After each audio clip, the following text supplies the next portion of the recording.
Good evening. আজকের বিশেষ live খুব বেশি জরুরি। আজকের লাইভটা কারণ আমি আমি বর্তমানে ত্রিপুরায় নেই, বাইরে। এখানে আপনারা অনেকেই দেখতে পাচ্ছেন, এটা হোটেলের কামরা। হোটেলের কামরাতেই আমি লাইভটা করছি। এটার কারণ হচ্ছে সদ্য সমাপ্ত হয়েছে ত্রিপুরা বিধানসভার নির্বাচন। এই নির্বাচনে আমরা বিশেষ করে ত্রিপুরা মথা দল পার্টি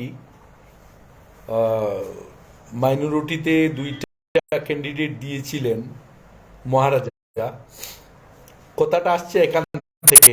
অনেকে আমাকে ফোন করে জিজ্ঞেস করে যে ভাইজান, মহারাজ তো মুসলমানদের উপর খুব দুঃখিত, খুব ক্ষুব্ধ, কারণ মহারাজ বলছেন যে মুসলমানরা ভোট দেয় নাই। আমি এটার উত্তরে আমি বলছি, মহারাজের দুঃখটা সঠিক, অনেক সঠিক, কিন্তু কিছু কথাও আছে এখানে। সুন্দর ভাই, থ্যাংক ইউ। কিছু কথা আছে এখানে। কারণ হচ্ছে সমতলে জেনারেল সিটের মধ্যে মাত্র 10 দিন কাজ হয়েছে, বিশেষ করে টিকিট দেওয়ার পর থেকে। যেমন বিশালগড় বলুন, যেমন বক্সনগরে আরও কিছু আগে থেকে কাজ হয়েছে, 2-3 মাস বা 2 মাস আগে থেকে। এবার কথা হচ্ছে ক্যান্ডিডেট দেওয়াটা বড় কথা নয়। ক্যান্ডিডেটকে এলাকার মানুষ, যে বিধানসভা এলাকার মানুষ, সেই মানুষের মনোপুত হয়েছে কি না, ক্যান্ডিডেটকে মানুষ মেনে নিয়েছে কি না, এই ক্যান্ডিডেটকে মানুষ মানে কি না, সেটা কিন্তু যাচাই করা উচিত। কারণ যেখানে, আমি নাম বলবো না, গালি দেবে, অনেকে গালি দিবে, কারণ অনেক বড় বড় নেতা। আমি মনে করব মুসলিমরা ত্রিপুরা মথার সিম্বলে আনারসে যে পরিমাণ ভোট দিয়েছে, এই 10 দিনের কাজে, 10 দিনের মধ্যে খুব বেশি হলে ক্যান্ডিডেট 1 দিন গিয়েছে, 2 দিন গিয়েছে, ডোর টু ডোর করেছে, এত বেশি কিছু করে নাই, উঠান সভাও করে নাই, পথসভাও করে নাই। সুতরাং এরকম হতে পারে। আরেকটা কথা হচ্ছে, বিশেষ করে আমি যেটা আগে বললাম, আমি যে ক্যান্ডিডেট হলাম, আমি যদি ক্যান্ডিডেট হতাম, তাহলে আমার বিধানসভার লোক, আমার সংখ্যালঘুর মানুষ, মুসলিমরাও কি আমাকে মেনে নিয়েছে, সেটা কিন্তু দেখা খুব প্রয়োজন। আসলে আমাকে মানলো কি না মানলো মানুষ, এটার উপরে ভোটের অনেক কিছু আসে যায়। এখন কৈলাসরে আমি লাইভে বলছি, মহারাজ আমাকে বলেছিলেন, ত্রিপুরা মথার সুপ্রিমো আমাকে বলেছিলেন তুমি লড় যাও। তো আমি মহারাজকে মানা করেছিলাম, মহারাজ আমি লড়লে হারবো, প্রচণ্ড ভোটে হারবো, একথা আমি বলে দিয়েছিলাম। কারণ আমি জানতাম এই পরিস্থিতিতে, যেখানে আমরা সংগঠন তৈরি করতে পারিনি, ভালো সংগঠক হতে পারিনি, তাহলে টিকিট কেন নিব? আর নিয়ে আমার জাতের, মুসলিম জাতের উপরে থুক ফেকবো কেন? আমি টিকিট নিয়েছি, কতটুকু কাজ করেছি, কতটুকু করিনি, সেটা আমাকেই বুঝতে হয়। আবার পাবলিক আমাকে মেনে নিয়েছে কি না ক্যান্ডিডেট হিসাবে, প্রার্থী হিসাবে, আমি সমাজের সঙ্গে কতটুকু সংযোগ ছিলাম, এই টিকিট পাওয়ার আগে, প্রার্থী হওয়ার আগে কতটুকু সংযোগ ছিলাম সমাজের সঙ্গে, সমাজের জন্য কতটুকু কাজ করেছি, সমাজের ছেলে মেয়েদের সঙ্গে, সমাজের গার্জিয়ানদের সঙ্গে কতটুকু আমার সম্পর্ক আছে, সেটাকেও আমাকে ভাবতে হয়। আমি ভেবে আমাকে টিকিট নেওয়া প্রয়োজন। মহারাজ বলেছেন মুসলমানরা ঠিক ভোট দেয়নি, সিপিএমে ভোট দিয়েছে। ঠিক বলেছেন, সিপিএমে দিয়েছে বেশিরভাগ। বিজেপিতেও দিয়েছে এইবারে। কারণ আমার কৈলাসহরেও ৮৫০০-র উপরে উত্তরাঞ্চল থেকে বিজেপি ভোট পেয়েছে এবার। তাহলে বিজেপিকেও দিয়েছে। শুধু বিজেপিকে যেটা এক শ্রেণীর লোক দিয়েছে এটা বললে আসলে ঠিক নয়, কারণ বিজেপিকেও দিয়েছে। কারণ যারা সংগঠন করতে পেরেছে, চাहे বিজেপি হোক, সিপিএম হোক, কংগ্রেস হোক, যারা সংগঠন ভালো করে প্রচার করেছে সংগঠনের এবং সাংগঠনিক কাজ ভালো করে সাজিয়ে নিয়েছিল, তাদেরকে ভোট দিয়েছে। আমি ব্যক্তিগতভাবে ত্রিপুরা মথার ওয়ারিয়ার্স বা একজন কর্মী হিসাবে এই মুসলমানরা ত্রিপুরা মথাকে ভোট দেয়নি, এটার বিফলতা আমার মাথায় তুলে আমি নিচ্ছি। কারণ আমরা সঠিক সংগঠক হতে পারিনি,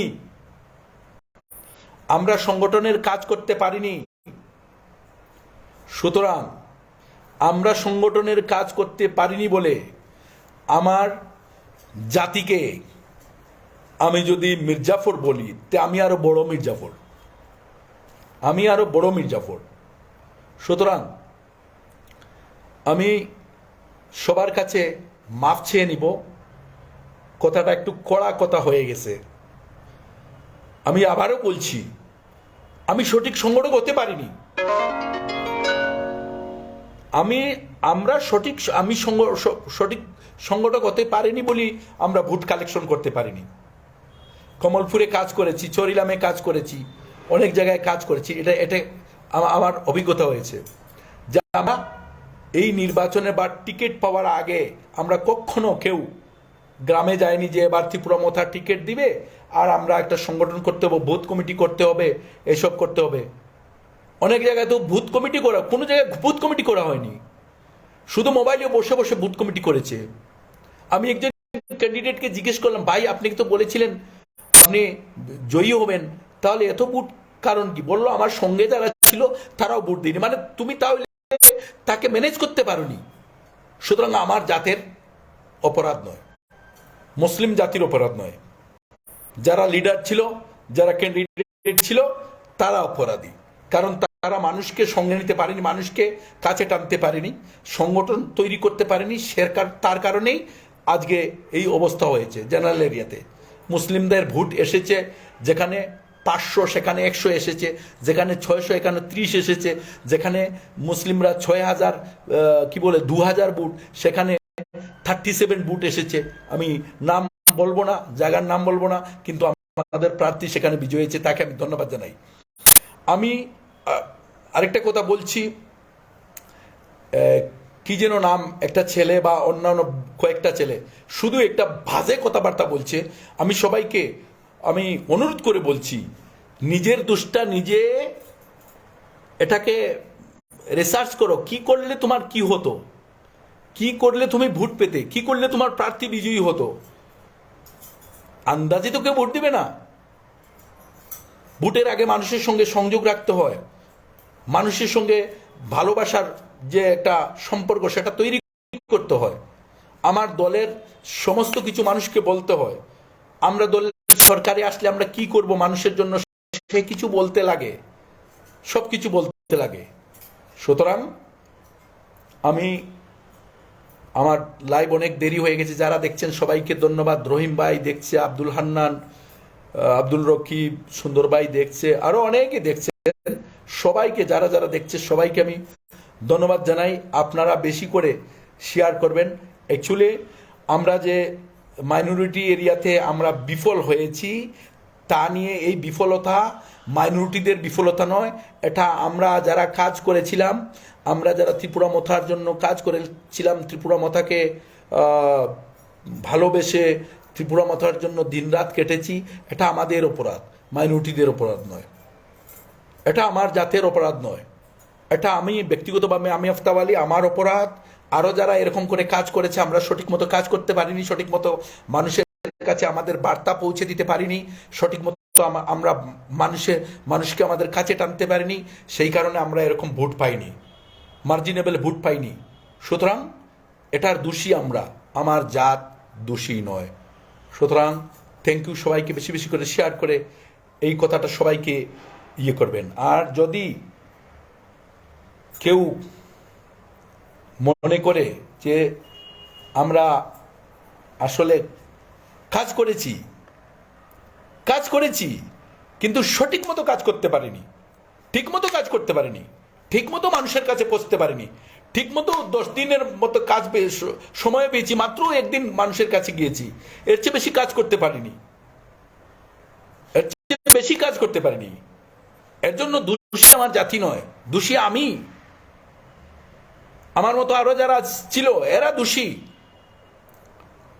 ধন্যবাদ সবাইকে। এর জন্য বলছি আমার জাতি দোষী নয়, আমি দোষী। থ্যাংক ইউ, ধন্যবাদ।